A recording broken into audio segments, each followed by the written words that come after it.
यहाँ पे कह रहा है graph of parabola opens downwards if A. अच्छा यार, यहाँ पे जो ए है ना वो ये वाला है।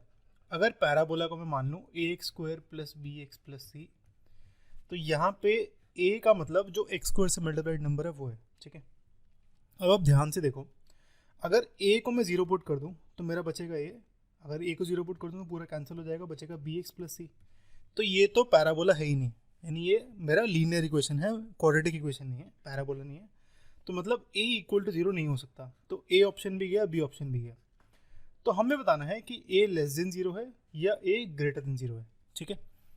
इसके लिए मैं क्या करता हूँ, मैं क्वाड्रेटिक पॉलिनोमियल में, अच्छा तो ए कैन नेवर बी जीरो, अब less than zero greater than zero के लिए मैं यहाँ पे पैराबोला ले लेता हूँ minus two x square plus two, ठीक है। यानी वाई की वैल्यू ले लेता हूँ, यहाँ पे मैंने बहुत ही इजी एग्जांपल लिया क्योंकि मुझे सिर्फ ए से मतलब है, तो बी और सी की कुछ भी वैल्यू हो सकती है। तो आप इसको बी और सी को जीरो भी कर सकते हो, ठीक है। मैंने यहाँ पे इजी एग्जांपल ले लिया minus two x square plus two, यानी वाई होगा minus two x square plus two. यानी जब एक्स वाई का अगर मैं ग्राफ बनाऊँ, पॉइंट्स बनाऊँ, तो एक्स की वैल्यू जीरो पे, वाई की वैल्यू टू है, एक्स की वैल्यू वन पे ये होएगा माइनस टू प्लस टू, यानी ये होगा ज़ीरो। ऐसे ही एक्स की वैल्यू माइनस वन पे ये होगा ज़ीरो, ठीक है, क्योंकि माइनस वन का स्क्वायर भी वन ही आएगा और फिर ज़ीरो हो जाएगा ये। और एक्स की वैल्यू टू पे देखते हैं, एक्स की वैल्यू टू पे ये हो जाएगा minus two into four plus two, यानी minus eight plus two minus six.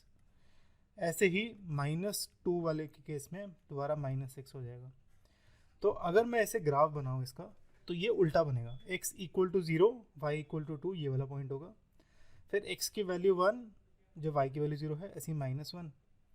फिर x की वैल्यू जब टू है तो टू माइनस टू, ये रहा माइनस टू और टू, तब y की वैल्यू सिक्स है।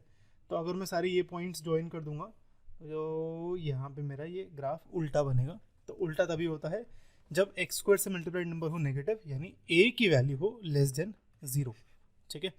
तो मतलब करेक्ट आंसर मेरा सी है। ऐसे ही अगर अपवर्ड्स की बात होगी तो अपवर्ड्स का एग्जांपल आई थिंक नेक्स्ट वाला आएगा, उसमें ऊपर वाला लेंगे हम एग्जांपल, यानी ए की वैल्यू ग्रेटर देन जीरो लेंगे, ठीक है।